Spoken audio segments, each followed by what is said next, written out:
Welcome to the Frank Imani Show. I'm yours, Imani. My name is Gio. Welcome, Gio, to the Frank Imani Show. Thank you. It's a pleasure to be here. You're welcome. Our topic of today is online writing. We have a guest with us who is going to share his journey in writing, specifically online writing. Gio, Yes. what inspired you to venture into online writing? Well, ever since long ago, I always loved the idea of writing. And at one point, I think it was when I was 25, that's when it got to a point where I wanted to get out of the employment circle. And I wanted to do something that would give me the freedom to pursue at least the things that I love and still give me time to work. Yeah, so pretty much I can say it's the freedom just to be out of the employment cycle. So, which area? Mainly I focus on academic writing, but also sometimes I do content writing. And other than that, my biggest strength is in creative writing. Creative writing. So do you write for money or something? Yes, I actually do. I actually do write for money because at the end of the day I have to pay my bills. Like I said, I quit the employment idea so that I could focus on writing, and at the same time I still needed to pay my bills. So yes, I actually do writing for money. Wow. So you want to tell us, Gio, that you can write and earn money and survive with it? I believe in you pay all your bills? Yes, actually I pretty much pay all my bills and raise my family. I have 2 daughters, and it's been taking care of me for the last 7 years. So yes, it is possible, especially with the resources that we have at hand, computers and internet. It is actually very viable. Wow. Yeah. 7 good years? 7 years, yes. Wow, you must be a good writer, right? I take pride in that, and I thank God for that. Wow. So what motivates you to produce quality work? Well, like I always say, anybody can write, but at the end of the day, for me, the first thing that actually pushes me to ensure that I deliver good work in context of writing is I need to maintain consistency, especially in paying my bills and also in the relationships that I've created, like the work relationship that I've created with my clients and that. So I've always believed that at the end of the day, it's the quality of work that you deliver also determines the height of growth that you get in life. So yes, and other than that, there's this verse in the Bible that says that whatever you do, you should always work like you're doing it for God and not for earthly masters. So most of the times whenever I wake up and I want to sit down on my computer and I want to work, I always remind myself it's not just about the bills. At the end of the day, I've been given a talent, I've been given a duty, and whatever I'm supposed to do with it, it's supposed to be to bring glory to God. So whatever I put my hands at, it's always out to ensure that it is quality work. Yes, be it creative writing, be it content writing, or even academic writing. Okay, so Gio, how do you manage to capture and maintain your client? Well, in that I will talk about the 2 areas of writing, which is content writing and then there is academic writing. So in content writing, about capturing the clients, there are a lot of sites that are currently available whereby you just go and create your profile and then put your portfolio out there, and then you'll have clients coming and outsource your work. Yes, and then in the context of academic writing, there are a lot of academic writing accounts whereby you hear people purchasing and getting their work from that. So in academic writing, it's just pretty much about ensuring you have an account, deliver good work, and then you'll always be having returning clients who seek you out. Yes.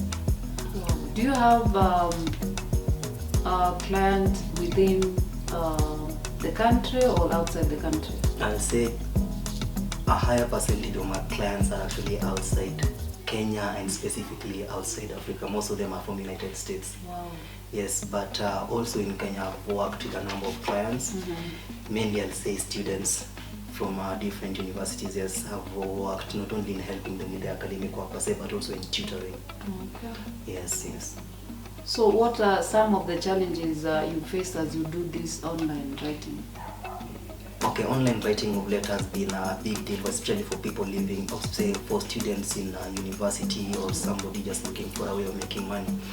And the biggest challenge I remember I faced is being conned, because there are a lot of people who will tell you like, okay, come, I'll give you work, and then after 2 weeks or even after a month, sometimes even after a week, they'll pay you. But I remember an incident where when I started out, I was working for a guy, and after working for a month, he actually disappeared with my money. And that brings to the table the biggest challenge that I can say that many writers face outside here is knowing who your clients are and their authenticity, whether they'll pay you or they'll not, because it's not like a written contract, especially in academic writing, whereby whenever I deliver this work, you're supposed to pay me, or they pay you up front, then you deliver the work. So most of the time you do the work for like a week or 2 weeks, and then that's when they're supposed to pay you. But then you see there are people who are dishonest outside here. They'll be like, okay, I'll pay you after 2 weeks, and then after you deliver the work, they switch off their phone, they no longer communicate to you. So I'll say that's the biggest challenge that currently is many people are facing, and even I as myself faced as I started my journey. So you just faced that once? No, actually I encountered that twice. Once it was a guy that I started working under in Kenya who went away with my money, and then after that there was a company I was working. Now this is content writing. There was a company I was working for, and it's located in States. And after we started out well, and they were paying in the first few months, and then after a period whereby the volume of work had increased, that's when they disappeared, and they could no longer pick my calls, they would not respond to my emails. So yeah. That was like how many years ago?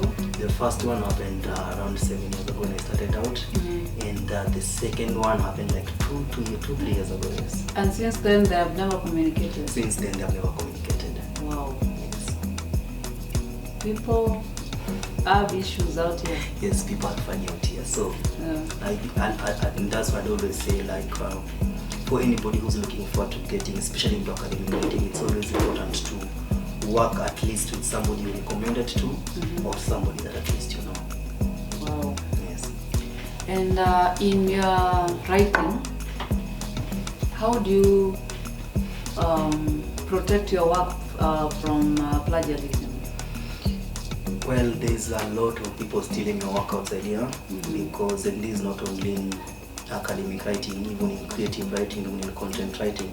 For content writing, it's a bit easier to protect it because you are writing for an organization, and then once you deliver the work, they'll publish it on their end. Yes, they will not give you credit. Yes, there are some who will give you credit, but most of the time they don't give you credit because it's pretty much an anonymous contract that you work for them. But then when it comes to academic writing, one way to avoid the issue of plagiarism is to always ensure that you have your personal tools that you don't share with others. Yeah, because I've had several problems in the past whereby I'd be sharing, for example, a Grammarly with other people, and once you upload your work, there are somebody comes and just downloads it and then uploads it or delivers it to other students. By the time you deliver it to your client, it's already plagiarized, and it not only affects you, it also affects the other party. Yeah, for creative writing, it's pretty much just ensuring that you always put your signature in every work that you put out there. Oh, yes. Once you put your signature, no one can take away your work. Yeah, it's pretty much impossible for people to take away work. Or in my case, I've had a blog where I post my work, my creative writing content, like my poetry, and other than that, I've also been sharing on social media. So in that, it's a bit impossible for people to at least plagiarize your work.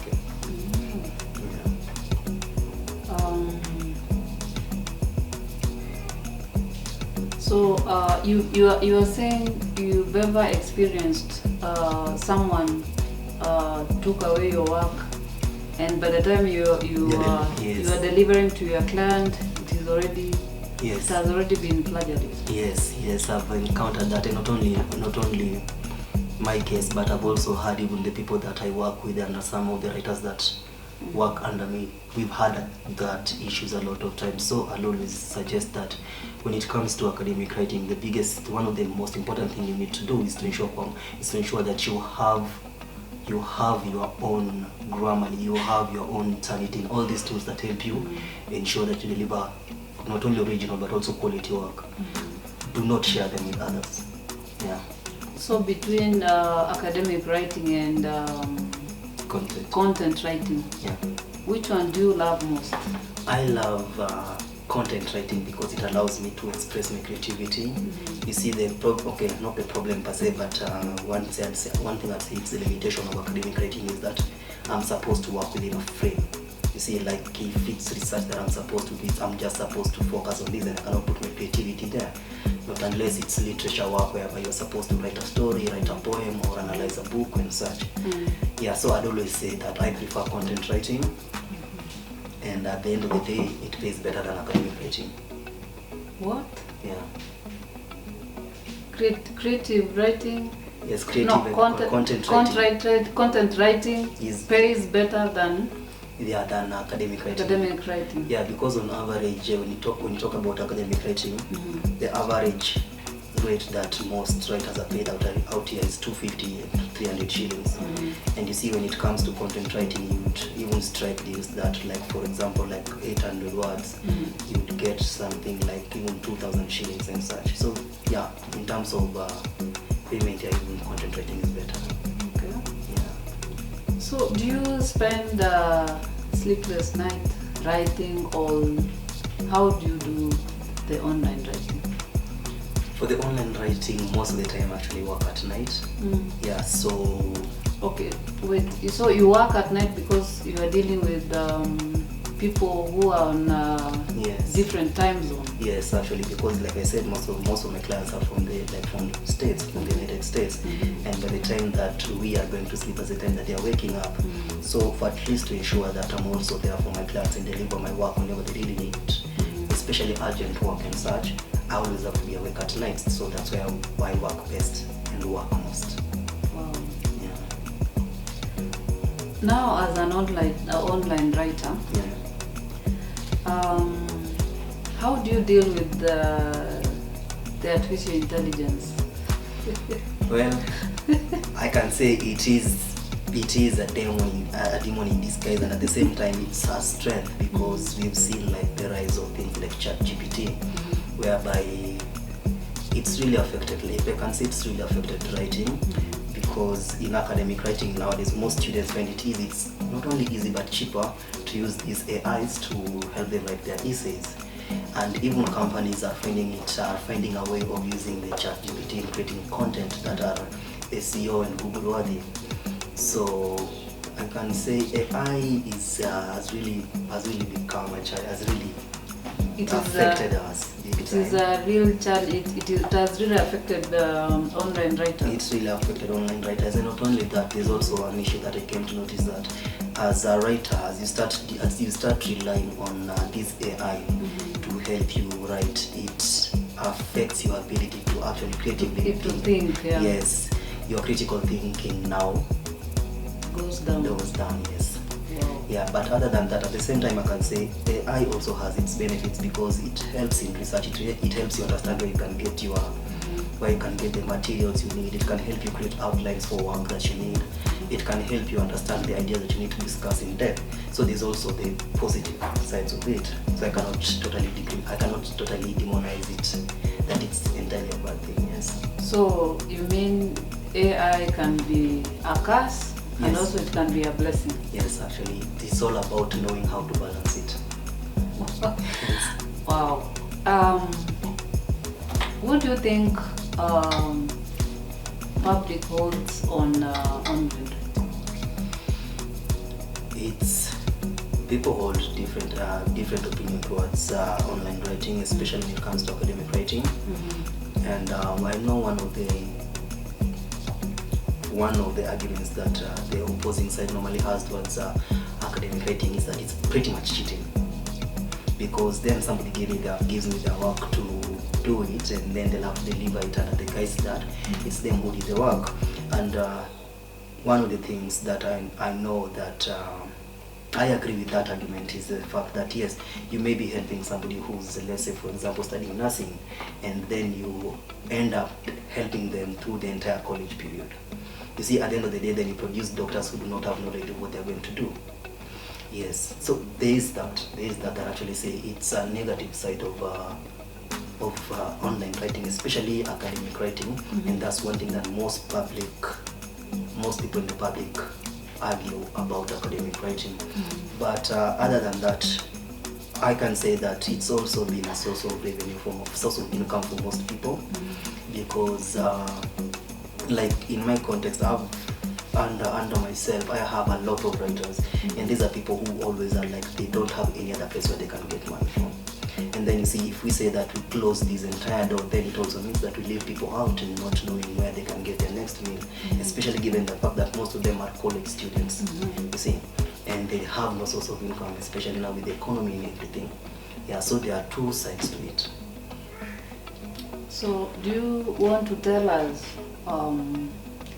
that the public cannot consider that online writing as a way to cripple people, to make people lazy? Yes. Yeah, okay, I agree. Yes, it actually makes a number of people lazy because once the students start giving these writers work to do it for them, it always boils down to one thing: they'll never have to do their assignments anymore. You see, then they become lazy because they can never do their work. You see, so yes, there is that. Yes, there is that. I mean, also laziness in terms of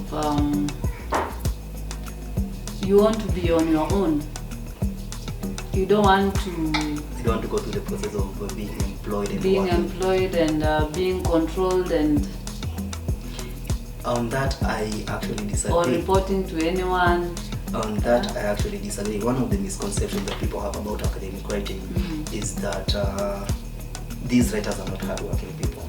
And from my experience, even for the people that I've dealt with, academic writers are some of the most hardworking people, in the sense that you find, because I've had a writer, for example, I've had a writer who would, in a day, would deliver like around 15 pages. You see, that's something you cannot do if you're lazy. And in the context of authority and just fearing that responsibility part, even in the academic writing industry itself, there is a system of how everything works, whereby there is that person who gets work and delivers to the writer. So even the writers are accountable, even to this person who has employed them. And even these people who give out work, they are also held accountable with the owners, the people who own the accounts that now dish out works. Yes. So, is this online writing for anyone, or is it for genius, or I'll say can just any person join this writing? In my honest truth, not everyone. Not everyone, because you really have to be dedicated. I'm not saying that it's solely for geniuses. I've had people that I've trained who are initially not good at writing, but the fact that they dedicated themselves to always wanting to know how to better themselves in writing. Yeah. So it means you can be trained. Yes. To write. Yes, actually, yes, you can be trained to write as long as you put your heart into it, dedicate yourself, and ensure. As long as you put your heart into it and you're interested. Yes, yes. So you can still write. Yes, you can write, because I've had people who are really terrible at writing at first, and through training and through working with them, they have become better. Oh. They have become better. Even I myself, when I started academic writing, I was not good at it, but I had somebody who mentored me through the process to get to know how I can write better. So would you say you may be knowing how to write, but you still need a mentor? Yes, very true, because like I said, one of the areas of writing that I've always done for the longest period is not academic writing, but creative writing. That's something that I've done ever since I was young. But you see, you can't compare creative writing with academic writing. Yes, you may be good at telling stories, but you are not good at delivering factual information. So yeah. So when it comes to content writing and it comes to academic writing, everybody, as long as you're starting it up, everybody always needs training. Wow. Yes. Just like any other job? Just like any other job. This one also needs a mentor? Yes, you need a mentor. A trainer? Yes. You need all those. Yes, because before you are taken by these people who give you work, they'll have to vet how good you are. Oh. Yeah, because whenever we give out work, we just don't give it to anybody who tells us that they can deliver work. You have to go through a phase whereby we have to test you to know you have the ability to deliver. Not only in the context of I can deliver my work quickly, but we also need quality work. So yes. Is there a time you've ever delivered work to a client and he said this is not acceptable? Yes, I've had a few cases. For example, in my scenario, yes. This is not up to my standard. Yes, I've especially when I started out. When you were starting When out. I started out, yes, because I didn't understand just the entire framework of how the academic writing works. Because when you talk about academic writing, you talk about formats, you talk about ensuring, about referencing, how to get the right research, and even how generally just to organize your paper. It literally has to go down to perfection, and if you don't do that, which I encountered a number of times when I started, yes, I've had that issue of delivering poor work in the past years. Wow. So how did you deal with that? At first, it's always heartbreaking, especially in my case, it was heartbreaking because I always believed that I was good at writing, you see. It was one thing that always occurred naturally to me. But then here, you deliver work and somebody tells you like, no, this is not good enough. It can demoralize you. But I've always believed that such feedback is always an opportunity to get better because it highlights the areas where you're not good. So with time I started I'd always ask my clients and all that, like, is there an area where you felt that was not good enough or that I did not deliver according to your standards? Yeah, and you start getting feedback, and through that, now that's where hard work now comes in, because now you have to do it by yourself. You go online and start studying and you start learning. Currently, there are a lot of like online classes, like on Skillshare and such, where they offer lessons on how to make your writing better. So I'd take advantage of such kind of things, and YouTube classes and such. I'd take advantage of such and train myself on actually to become better. Okay, so you are saying it is important to seek feedback from clients. It's always very important to seek feedback from them. Yes, when you're doing online writing. Yes, if actually it is the thing that puts bread on your table, then I believe it is important because it gives you an opportunity to understand how you can grow and become better. Because if I'm not better, if I deliver mediocre work, then that only means that my client will go to the next person. And then what happens? As long as I lose one client, then that means I've lost an opportunity to work with people that this client would have referred me to. So yeah, it is very important. Wow. Yeah. What would you advise people who would want to venture into online writing? Well, the first thing I'd say is that don't think it's easy. Like, don't really think it's easy.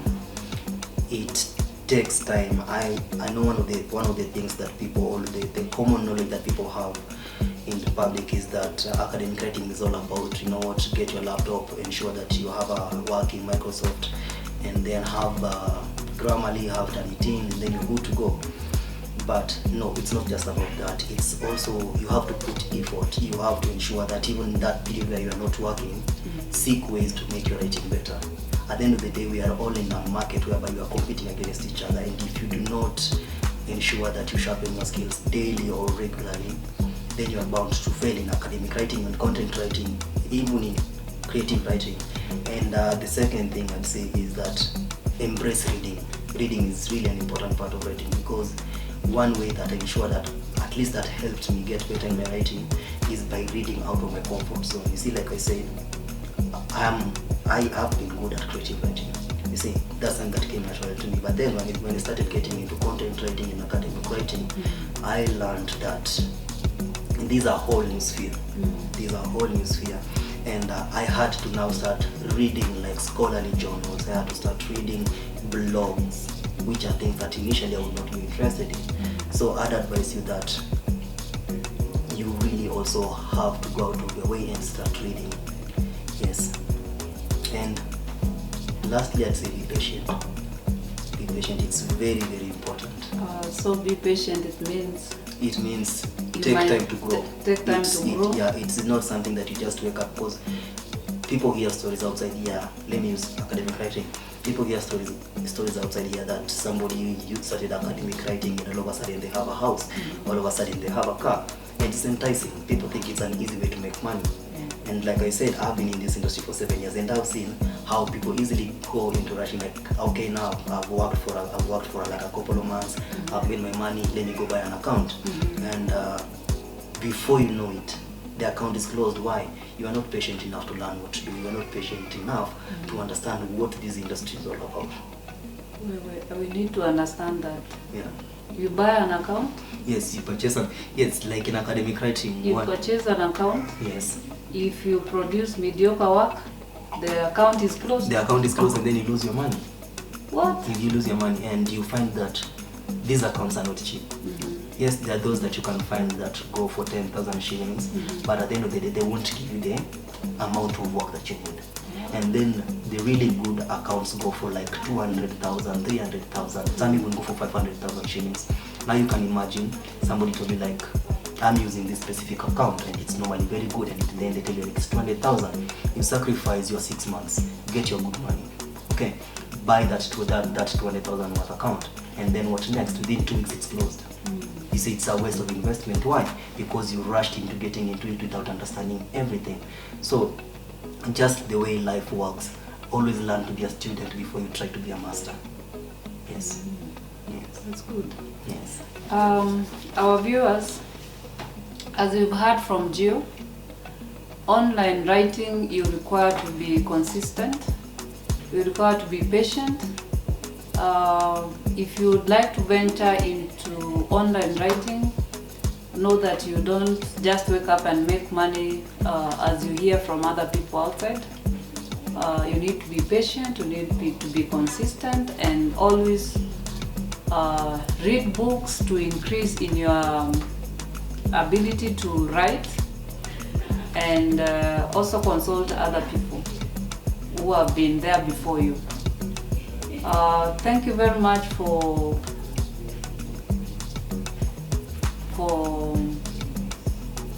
being with us in this show. We appreciate you, and we thank you so much. In this show we say iron sharpens irons, and as you've heard from Gio, at least he has made you to learn something new today. Thank you.